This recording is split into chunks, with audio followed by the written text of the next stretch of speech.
शहर के पुराने मोहल्ले में एक सुनसान गली थी। गली इतनी अंधेरी कि रात होते ही वहां कदम रखना किसी को पसंद नहीं था। लोग कहते थे कि इस गली से अजीब आवाजें आती हैं, कभी किसी के रोने की, कभी हंसने की और कभी चलने की आहटें। लेकिन मोहल्ले का एक लड़का था, अरमान। उम्र मुश्किल से 22 साल। दिलेर था, पर थोड़ा नासमझ भी। दोस्तों ने उसे कई बार समझाया था कि उस गली से मत जाया कर, लेकिन अरमान हंसकर टाल देता। एक रात अरमान देर तक अपने दोस्तों के साथ बैठा रहा। रात के करीब 10:30 बज चुके थे। घर जाने के लिए उसके पास 2 रास्ते थे, एक लंबा और सुरक्षित, दूसरा वही अंधेरी गली वाला छोटा रास्ता। अरमान ने सोचा, देर हो रही है, घर जल्दी पहुंचना है। उसने कदम उसी गली की तरफ बढ़ा दिए। गली में कदम रखते ही उसे ठंडी हवा का झोंका लगा। ऐसा लगा जैसे किसी ने उसके कानों में फूंक मारी हो। उसने कंधे उचकाकर खुद को संभाला और चलता रहा। गली में सन्नाटा था, सिर्फ उसके कदमों की आहट सुनाई दे रही थी। लेकिन कुछ दूर जाने के बाद उसे लगा कि जैसे उसके पीछे भी कोई चल रहा हो। अरमान ने कदम रोके, आवाज बंद हो गई। उसने पीछे मुड़कर देखा, अंधेरा और सुनसान, कोई नहीं। वो हल्की सी हंसी हंसा और बोला, बस मेरा वहम है। लेकिन जैसे ही उसने दोबारा चलना शुरू किया, पीछे से फिर वही आहट आने लगी, इस बार और साफ, जैसे किसी ने जानबूझकर जमीन पर भारी कदम रखा हो। अरमान का दिल जोर से धड़कने लगा। उसने फिर मुड़कर देखा, गली खाली, सिर्फ दीवारों की परछाइयां और टूटी खिड़कियों से आती हल्की रोशनी। अब के बार वो डर गया था। उसने कदम तेज कर दिए, लेकिन जितना वो तेज चलता, उतनी ही आहट भी उसके पास आने लगती, जैसे कोई उसका पीछा कर रहा हो। पसीने की बूंदें उसकी गर्दन से बहने लगीं। वो भागने लगा, लेकिन उस गली के बीचों बीच अचानक उसे ऐसा महसूस हुआ कि कोई उसके बिल्कुल पीछे खड़ा है। सांसों की गर्माहट तक उसके कानों को छू रही थी। अरमान ने हिम्मत करके पीछे मुड़कर देखा, लेकिन वहां कोई नहीं था। उसकी टांगें कांप रही थीं। वो किसी तरह भागता हुआ गली से बाहर निकला और घर पहुंचा। दरवाजा बंद करके उसने चैन की सांस ली। लेकिन उस रात जब उसने बिस्तर पर आंखें बंद की, तो खिड़की के बाहर से वही आहट फिर से सुनाई दी। अजय उसी गली से गुजर रहा था जहां पिछली रात उसने पैरों की आहट सुनी थी। आज उसकी चाल तेज थी, लेकिन दिमाग में वही आवाज गूंज रही थी। हर कदम पर ऐसा लग रहा था जैसे कोई उसके पीछे ही चल रहा हो। लेकिन जब भी वह मुड़कर देखता, सड़क खाली दिखती। अंधेरी गलियों में टिमटिमाती स्ट्रीट लाइट्स, टूटी फूटी दीवारें और दीवारों पर लटकते पुराने पोस्टर, सब मिलकर उस जगह को और डरावना बना रहे थे। गली के आखिर में एक छोड़ा हुआ पुराना मकान था, जिसके बारे में मोहल्ले में तरह तरह की बातें मशहूर थीं। कोई कहता अंदर से अजीब चीखें आती हैं, तो कोई दावा करता उसने खिड़की में एक औरत को खड़ा देखा था, जबकि उस घर में कोई रहता ही नहीं था। अजय ने उस घर की ओर झांकने की हिम्मत की, तभी अचानक उसे एक तेज चीख सुनाई दी। चीख इतनी डरावनी थी कि उसके रोंगटे खड़े हो गए। आवाज पास वाली गली से आ रही थी। अजय का दिल धड़कने लगा, लेकिन जिज्ञासा ने उसे वहीं रुकने नहीं दिया। वह धीरे धीरे चीख की दिशा में बढ़ने लगा। कुछ ही कदम बाद उसने देखा कि एक आदमी जमीन पर गिरा पड़ा था। उसके चेहरे पर डर की झलक साफ थी, जैसे उसने मौत से पहले कुछ ऐसा देखा हो जो इंसानी आंखों से सहन करना मुश्किल हो। अजय का दिल दहल गया। वह पास जाकर देखने की हिम्मत तो कर रहा था, लेकिन पैर कांप रहे थे। उसने आदमी के कंधे को हिलाया, लेकिन कोई हरकत नहीं हुई। आदमी की गर्दन अजीब तरह से मरोड़ी हुई थी और उसकी आंखें पूरी तरह खुली रह गई थीं। लग रहा था जैसे उसने कुछ खौफनाक चीज सामने से आते देखी हो और उसी डर में उसकी जान निकल गई हो। तभी अचानक अजय के कानों में वही आवाज गूंजी, पैरों की आहट। इस बार आहट बहुत पास थी। अजय ने डर के मारे पीछे मुड़कर देखा, लेकिन वहां सिर्फ अंधेरा और धुंध थी। उसका दिल तेजी से धड़क रहा था। वह तुरंत वहां से भाग निकला और मोहल्ले में सबसे पहले चौकीदार को बुलाया। जब पुलिस और मोहल्ले के लोग पहुंचे, तो सबके चेहरे पर डर साफ झलक रहा था। पुलिस ने लाश को उठाया और औपचारिक जांच शुरू की। लेकिन सबसे हैरानी की बात यह थी कि डॉक्टर ने कहा आदमी के शरीर पर कोई चोट या जख्म नहीं है, लेकिन उसकी मौत दिल का दौरा पड़ने से हुई है। सवाल यह था कि आखिर ऐसी कौन सी चीज थी जिसने उसे इतना डरा दिया कि उसकी मौत हो गई। गली में रह रहे लोग अब और ज्यादा दहशत में आ गए। बूढ़े बुजुर्ग कहने लगे कि ये घर और ये गली मनहूस है, कोई अजीब ताकत यहाँ बस गई है। बच्चे रात को रोने लगे और औरतें दरवाजों खिड़कियों पर ताले लगाने लगीं। अजय उस रात बिस्तर पर लेटा तो नींद आंखों से कोसों दूर थी। बार बार वही मरे हुए आदमी का चेहरा उसकी आंखों के सामने आ रहा था। उसकी खुली आंखें और मरोड़ी हुई गर्दन जैसे चीख चीख कर कह रही हों कि अजय अब तेरी बारी है। अचानक खिड़की से ठंडी हवा का एक झोंका आया और पर्दे तेजी से हिलने लगे। अजय ने डरते डरते खिड़की की ओर देखा तो उसे लगा जैसे कोई परछाई वहां खड़ी हो। उसने पलकें झपकाईं, परछाई गायब हो गई। लेकिन तभी उसके कानों में धीरे धीरे वही पैरों की आहट सुनाई देने लगी। टक टक टक। अजय का दिल थम सा गया। आवाज उसके कमरे के दरवाजे के पास आकर रुक गई। उसने डर के मारे चादर सिर तक खींच ली। पूरा कमरा अंधेरे में डूबा हुआ था और बाहर से आती हवा उस माहौल को और भयानक बना रही थी। कुछ देर बाद सब शांत हो गया, लेकिन अजय समझ चुका था कि जो भी ताकत इस गली में है वह इंसानी जान लेने पर उतारू है, और अब उसका अगला निशाना कौन होगा ये कोई नहीं जानता था। यहीं से असली डर और रहस्य की शुरुआत हुई। अजय अब पूरी तरह से बेचैन हो चुका था। पिछले कुछ दिनों से उसकी नींद और चैन सब गायब थे। जिस आदमी की मौत उसने अपनी आंखों से देखी थी, उसका चेहरा और खुली आंखें उसे हर वक्त सताती थीं। लेकिन अजय की एक और समस्या थी, जिज्ञासा। डर के बावजूद उसके मन में बार बार यही सवाल उठता था कि आखिर इस गली में ऐसा क्या है जो इंसानों की जान ले रहा है। सुबह होते ही वह मोहल्ले के बुजुर्गों से मिलने गया। एक बूढ़ा आदमी जिसका नाम हाशिम था, उसने धीरे से कहा, ये गली शापित है। सालों पहले इस गली के आखिरी छोर पर एक हादसा हुआ था। उस पुराने मकान में रहने वाला परिवार एक रात रहस्यमयी तरीके से मारा गया था। किसी ने चीखें सुनी, किसी ने परछाइयां देखी, लेकिन किसी ने कुछ साफ साफ नहीं बताया। तब से वो घर वीरान है और इस गली में कदम रखने वाले कई लोग रहस्यमय मौत मरे हैं। अजय की धड़कनें तेज हो गईं। उसने हाशिम से और पूछा, लेकिन बूढ़ा आदमी कांपते हुए बोला, बेटा उस गली के पीछे मत पड़, वरना तेरी भी मौत ऐसे ही होगी। लेकिन अजय का मन अब और भी गहराई में जाने को मचल रहा था। उसने ठान लिया कि चाहे कुछ भी हो वो इस रहस्य को सुलझाएगा। रात के समय वह दोबारा उस गली में गया। इस बार उसके साथ उसका दोस्त समीर भी था। दोनों ने टॉर्च ली और धीरे धीरे उस पुराने मकान की ओर बढ़ने लगे। गली में सन्नाटा था, सिर्फ उनके कदमों की आवाज गूंज रही थी। लेकिन जैसे जैसे वे मकान के करीब पहुंचे, उन्हें ऐसा महसूस हुआ जैसे कोई उनके पीछे चल रहा हो। अजय ने पीछे टॉर्च मारी, लेकिन वहां कुछ भी नहीं था। समीर ने हंसकर कहा, तू ज्यादा सोच रहा है, यहाँ कुछ नहीं है। लेकिन तभी अचानक से मकान के अंदर की खिड़की अपने आप खुल गई और तेज आवाज के साथ धड़ाम से बंद हो गई। दोनों के पैरों तले जमीन खिसक गई। अजय ने हिम्मत करके मकान का दरवाजा खोला। अंदर अंधेरा, धूल और जाले थे। लकड़ी की सीढ़ियां चरमराती हुई आवाज कर रही थीं। दोनों ने इधर उधर टॉर्च घुमाई तो देखा कि दीवारों पर पुराने खून के धब्बे थे। ऐसा लग रहा था जैसे यहाँ कभी किसी की जान ली गई हो। अचानक उन्हें ऊपर से किसी के चलने की आवाज आई। टक टक टक। दोनों ने एक दूसरे की ओर देखा और सीढ़ियों पर चढ़ने लगे। ऊपर पहुंचते ही उन्हें लगा कि कोई परछाई तेजी से उनके सामने से गुजरी है। समीर डरकर पीछे हटने लगा। उसने कहा, अजय मुझे यहाँ अच्छा नहीं लग रहा, चल वापस चलते हैं। लेकिन अजय जिद पर अड़ा था। तभी अचानक दरवाजा अपने आप बंद हो गया और कमरा पूरी तरह अंधेरे में डूब गया। दोनों घबराकर दरवाजा खोलने लगे, लेकिन दरवाजा हिल भी नहीं रहा था। तभी कमरे के कोने से एक ठंडी हवा का झोंका आया और दोनों की टॉर्च अपने आप बंद हो गई। अब बस अंधेरा और भारी सन्नाटा था। फिर वही आवाज गूंजी, टक टक टक, जैसे कोई पास आ रहा हो। समीर बुरी तरह कांपने लगा। उसने चिल्लाकर कहा, कौन है वहां, दिख तो। लेकिन उसके जवाब में सिर्फ एक ठंडी हंसी सुनाई दी, जो इंसानी नहीं थी।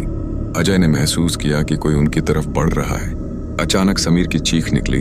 अजय ने हाथ बढ़ाकर उसे पकड़ना चाहा, लेकिन अगले ही पल उसे लगा जैसे समीर के शरीर को किसी अदृश्य ताकत ने उठा लिया हो। अजय डर से जड़ हो गया।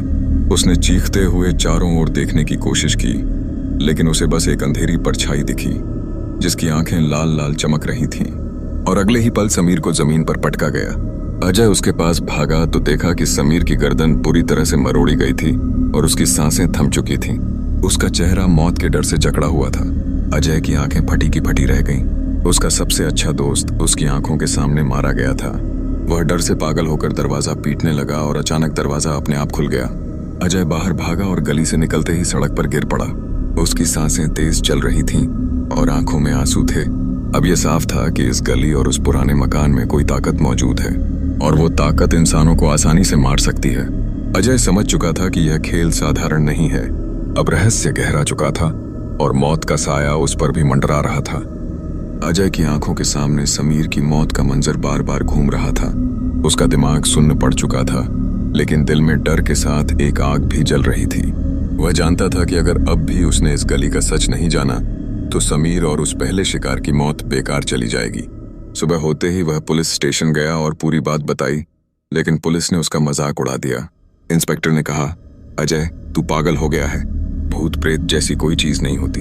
अगर तेरा दोस्त मरा है तो उसकी वजह कोई और होगी। लेकिन अजय जानता था कि उसने अपनी आंखों से क्या देखा है। वह चुपचाप पुलिस स्टेशन से निकलकर सीधे गांव के सबसे बुजुर्ग आदमी मौलवी अब्दुल से मिलने गया। मौलवी गांव में अपनी दुआ और तजुर्बे के लिए जाने जाते थे। अजय ने उनके सामने रोते हुए सब कुछ बयान किया। मौलवी अब्दुल ने गहरी सांस लेकर कहा, बेटा ये गली कोई आम जगह नहीं है। सालों पहले इस गली के आखिरी छोर पर रहने वाले एक आदमी ने अपने परिवार को बेरहमी से मार डाला था। कहते हैं उसने अपनी बीवी और बच्चों को कमरे में बंद कर आग लगा दी थी। उनके चीखने चिल्लाने की आवाजें पूरे गांव ने सुनी थीं, लेकिन जब तक लोग वहां पहुंचे सब जलकर राख हो चुके थे। अजय हैरान होकर बोला, लेकिन ये सब मैंने पहली बार क्यों सुना? किसी ने पहले क्यों नहीं बताया? मौलवी ने धीमे स्वर में कहा, गांव वाले इस बारे में बात करने से डरते हैं। उस हादसे के बाद से उस आदमी की आत्मा कभी चैन से नहीं सो पाई। कहते हैं उसकी आत्मा अपने ही कदमों की आवाज बनकर लोगों का पीछा करती है, और जो भी उस आहट का जवाब देता है या उसकी मौजूदगी को चुनौती देता है वो उसे मौत के घाट उतार देती है। अजय के रोंगटे खड़े हो गए। उसने पूछा, लेकिन ऐसा क्यों करता है वो? मौलवी ने अपनी आंखें बंद करते हुए कहा, वो आत्मा अपने साथ इंसानों को ले जाती है ताकि वो अकेला ना रहे। शायद उसे अपने किए का पछतावा है, लेकिन वो सुकून नहीं पा सकता। अजय चुप हो गया। अब उसके सामने दो ही रास्ते थे, या तो वो भाग जाए और इस रहस्य को हमेशा के लिए छोड़ दे, या फिर अपनी जान दांव पर लगाकर इस आत्मा को रोकने की कोशिश करे। रात होते ही अजय फिर से गली में गया। इस बार उसके हाथ में एक छोटा तावीज था जो मौलवी ने दिया था। उसने अजय से कहा था, अगर उस आत्मा का सामना हो तो ये तावीज तेरे दिल को मजबूत रखेगा, लेकिन याद रख वो आत्मा इतनी ताकतवर है कि आसानी से काबू में नहीं आएगी। अजय गली में धीरे धीरे कदम रख रहा था। उसकी टॉर्च की रोशनी टूटी दीवारों और पुराने पेड़ों पर पड़ रही थी। अचानक फिर वही आवाज गूंजी, टक टक टक। अजय की सांसें रुक गईं। इस बार वह पीछे नहीं मुड़ा। उसने आंखें बंद की और धीरे से कहा, मुझे तेरे सच का पता है। तूने अपने ही परिवार को मारा था। तेरी सजा तुझे मिल चुकी है। अब और लोगों को क्यों मारता है? अचानक सन्नाटा छा गया। गली में हवा का एक ठंडा झोंका दौड़ा और अजय को महसूस हुआ कि कोई उसके बिल्कुल पास खड़ा है। उसने आंखें खोली तो सामने वही परछाई थी। लाल चमकती आंखें, लंबा काला धुंधला सा शरीर, और उसके कदमों की आहट गली में गूंज रही थी। आत्मा की भारी आवाज आई, मुझे चैन नहीं है, मैं अकेला हूं।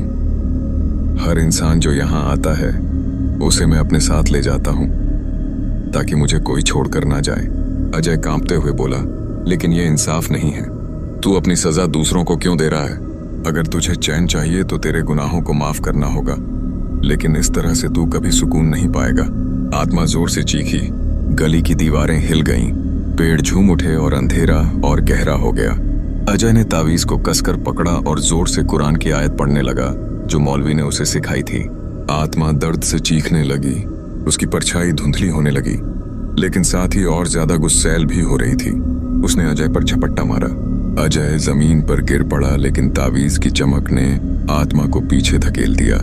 गली में अब दो ताकतें भिड़ रही थीं, एक इंसान की हिम्मत और एक पापी आत्मा की ताकत।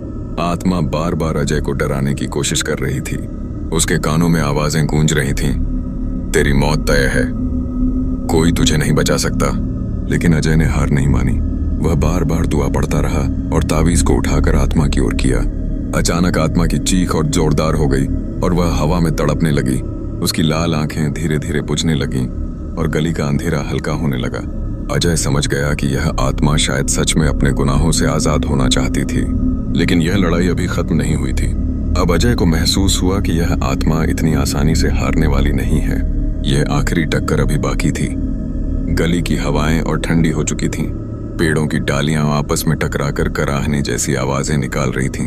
अजय के हाथ में तावीज अब हल्की हल्की चमक रहा था, लेकिन उसकी पकड़ ढीली पड़ती जा रही थी। शरीर थक चुका था, दिल की धड़कन तेज हो चुकी थी और डर उसके चारों तरफ साया बनकर मंडरा रहा था।